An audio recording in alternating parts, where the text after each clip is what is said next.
published a paper on AI in ophthalmology. I request Professor Taiba for his talk. He will be talking on Visionaries Unveiled.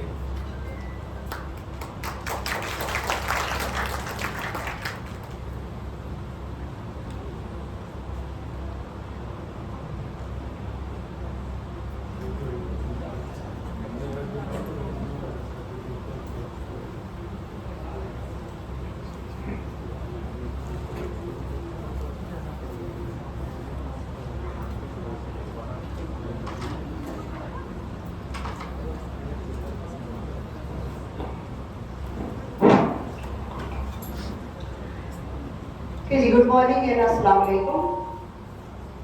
Thank you for inviting me for this talk. I'll start with Bismillahirrahmanirrahim.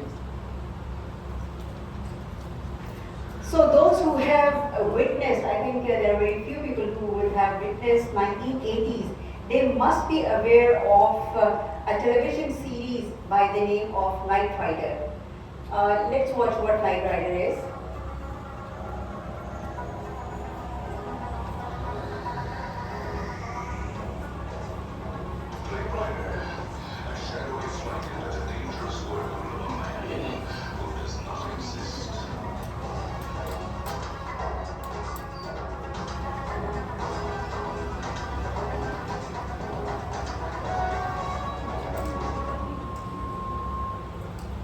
So Knight Rider was an AI-based car, and from 1980s of Knight Rider to Tom Tom, which is the world's first AI child presented recently in January 2024. A child that is not born but made.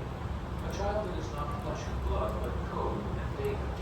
A child that is not human but artificial. This is not a fantasy, but a reality, as Chinese scientists have revealed the world's first AI child named Tom Tom. It is an AI entity that can do things that no other AI system can do, such as learn, explore, and feel emotions, just like a human child.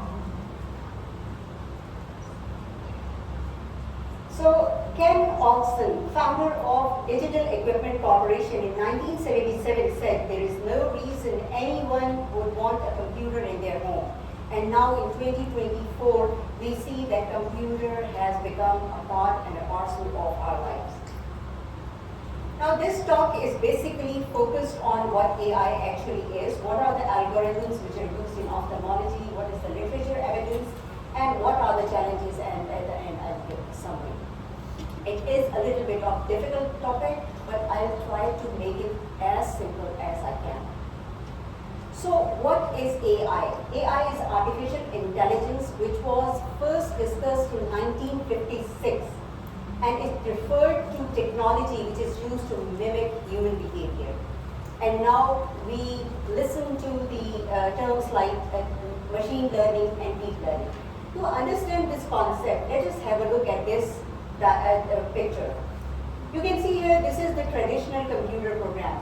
What happens in traditional computer program? It is only code based. For example, if you take a picture of a cat or a dog, you show it to the computer, it will make it in the form of a code, and then when you show the same picture to the computer, it will be able to identify it as a cat or a dog. But if you show the computer any other picture or any picture of another dog or a cat, it will not be able to identify it. Now comes the action of machine learning. What happens in machine learning is that we show different pictures, a lot of pictures to the computer. It learns by itself. And when it learns by itself, it is able to identify any other picture of a dog or a cat, which was not possible with traditional computer program, which was based on coding. A more advanced form is that of deep learning. Now what happens in deep learning is, let's take the example of this dog. Now this dog has got a color, it has got certain angles in the features, and other texture and shapes, etc. Now, when we show this image to the computer, it will make different layers. And these layers, one layer will be maybe on the edges, other layer will be on the shapes, the third may be on the texture. There can be a number of layers. The more the number of layers, the more precise will be the algorithm. Now, this deep learning, it works just like the neural connections which are in our brain. So, when any other picture of a dog is shown to the computer, it will be able to identify it with more precision and more sensitivity and specificity. Now, AI works with algorithms. And what are algorithms? Algorithms are the commands. Now, very commonly used algorithm is convolutional neural networks. On the basis of this algorithm, we are able to diagnose diabetic retinopathy, age-related macular degeneration, glaucoma, and retinopathy of premature age. Now, to understand this concept, let us take the example of this bird. This is the bird. We show it through the picture, which is in the form of an input layer. The computer will make hidden layers which will be based on its color, on different angles, on edges, and then will make interneural connections just like our brain. And then there will be output layer on the basis of which it will say that it is a bird and not a dog and a cat. Similarly, if you take the picture of a retina, say a retina with diabetic retinopathy. Now, what we have in diabetic retinopathy? We have exudates, hard exudates, we have hemorrhages, we have microaneurysm. Now, these microaneurysm hemorrhages are in the hidden layers. It identifies it, make interneural connections, and when we show the picture of diabetic retinopathy of some other patient, it will be able to identify or diagnose it as as an image of diabetic retinopathy and not age-related macular degeneration or any other retinal pathology. Now, the next is generative adversarial network. Now, this is the type of algorithm we use when we have very limited data. Say in cases of rare diseases, we have limited data. Now, what computer does it, that it generates an image which is very similar to the real image, so that the number of images are enhanced and we have a large number of data to improve the precision of the computer. Then is the recurrent neural networks. Now, what happens in recurrent neural networks? We take intraocular pressures of a patient with glaucoma at a series of intervals. Similarly, visual field analysis is done monthly or 3-monthly interval, and we feed this data to the computer. Now, on the basis of this, computer makes algorithms, and then when actual visual field is shown to the computer, it is able to predict the progression of the disease.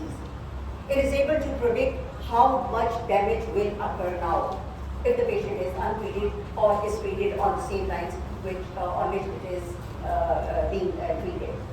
Then is the support vector machines. These are the algorithms where, these are very simple algorithms where the binary classification occurs. Is the disease present or not? Say for example, normal retina or diabetic retinopathy. Yes or no? Now, the concept of random forests and decision trees. This is just like the flow charts that you have seen. Let us take the example of post-operative trabeculectomy complications. A very common complication is the flat anterior chamber.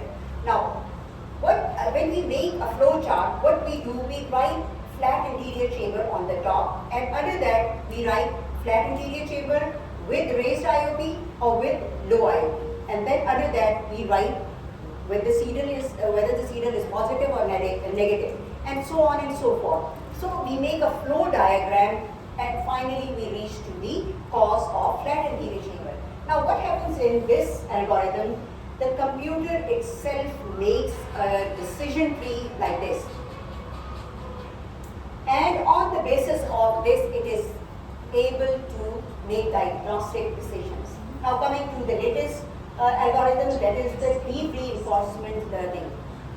In this, what happens is that you insert a picture of diabetic retinopathy into the computer, and it is able to tell you what are the number of laser spots you need, what should be the spot size, what is the location of the laser bulb.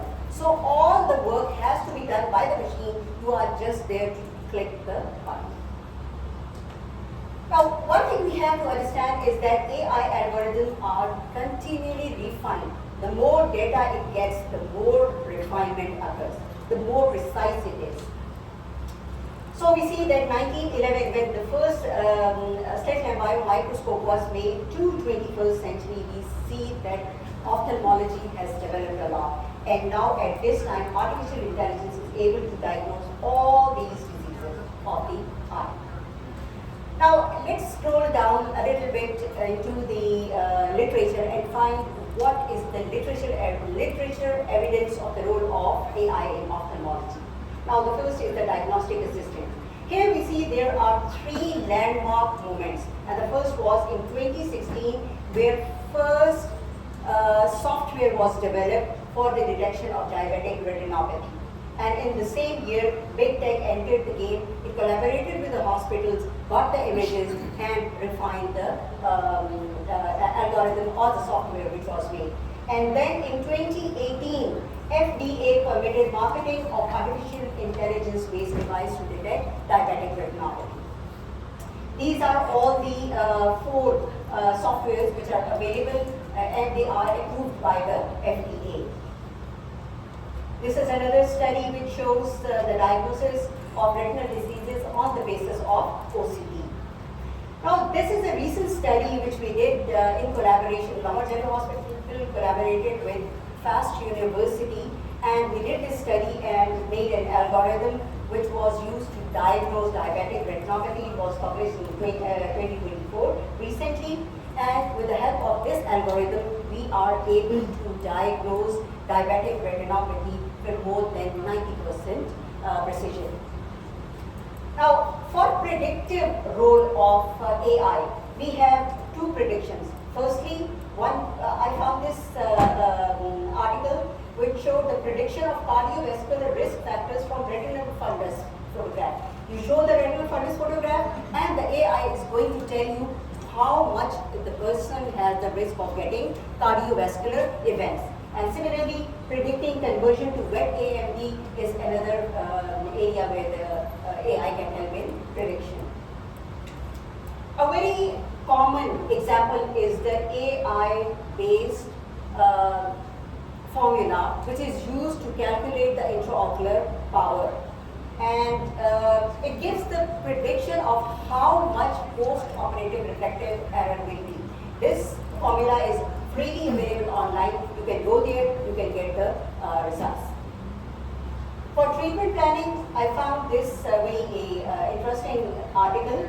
Application of artificial intelligence in cabinet management, current and future directions. In this, the author has described the role in three phases. Firstly, screening primary care, in which the fundus photographs and slit lamp images are shown to the computer, and it is able to detect cataract, it is able to classify the cataract, and it is also able to tell you whether this cataract needs referral or not.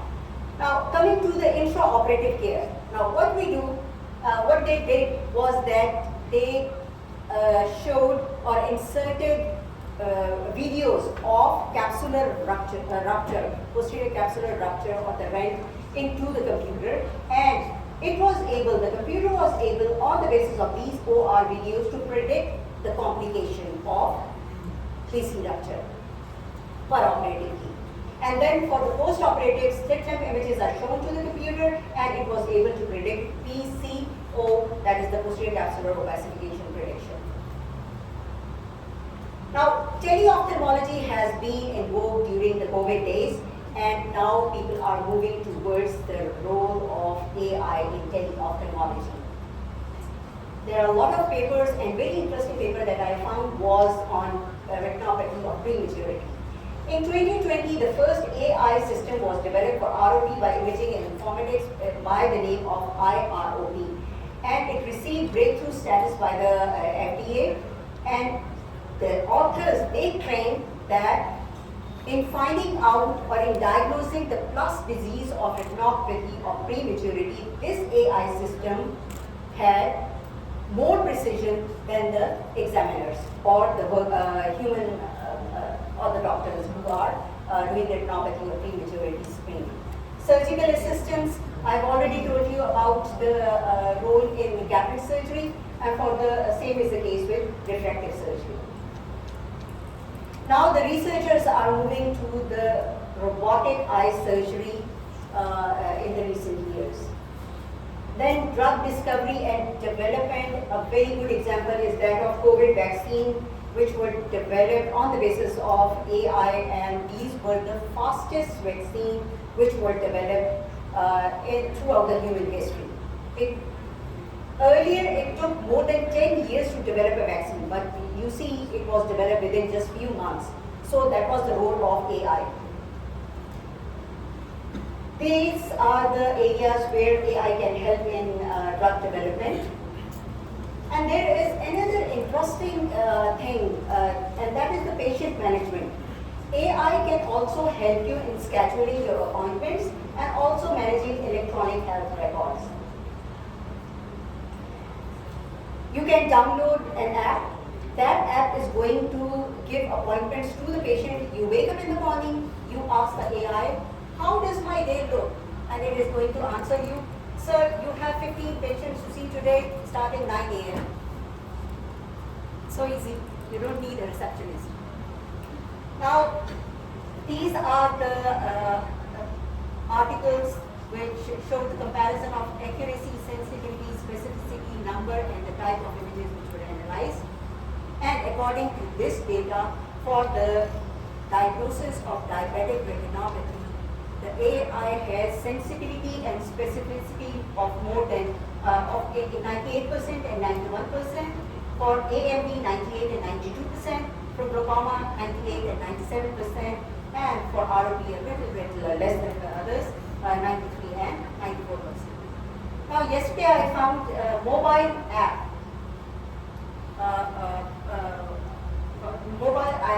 In the phone, which was based on AI, and that was the MVT. It is available in the App Store.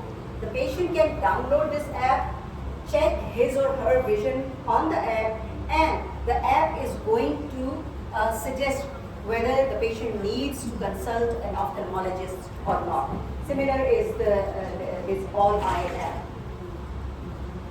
Now, coming to the challenges, cost is the major challenge we are facing in Pakistan. Then validation and FDA or equivalent regulatory agency approval is another challenge. Real world performances are definitely very different from the controlled environment where the research is done. Then generalizability, as we know, most of the work is done out of Pakistan. To generalize all that data to the Pakistani population will raise a large number of questions. So now I would like to say a few words about the phenomena of garbage in, garbage out. One thing you must understand is that if you give good high definition data to the computer, it is going to give you good results. So garbage in, garbage out. Good data, good results. If you give poor images, it's not going to give you precise results. Then ethical considerations, it needs another lecture on ethical considerations on the use of AI. If you see here, there were 21,000 papers which were published alone in 2020 based on AI in biology. And if you see the top 10 most productive countries for AI in ophthalmology research, you find that USA as always on the top, then China, and if you see here our neighbors, we are very much concerned about this, and you see they are at the 7th number. A food for thought for all of us. Now, in the New York Times, I found this news, building AI that can build AI. So, no humans at all. AI will build AI for itself. I don't know what will happen.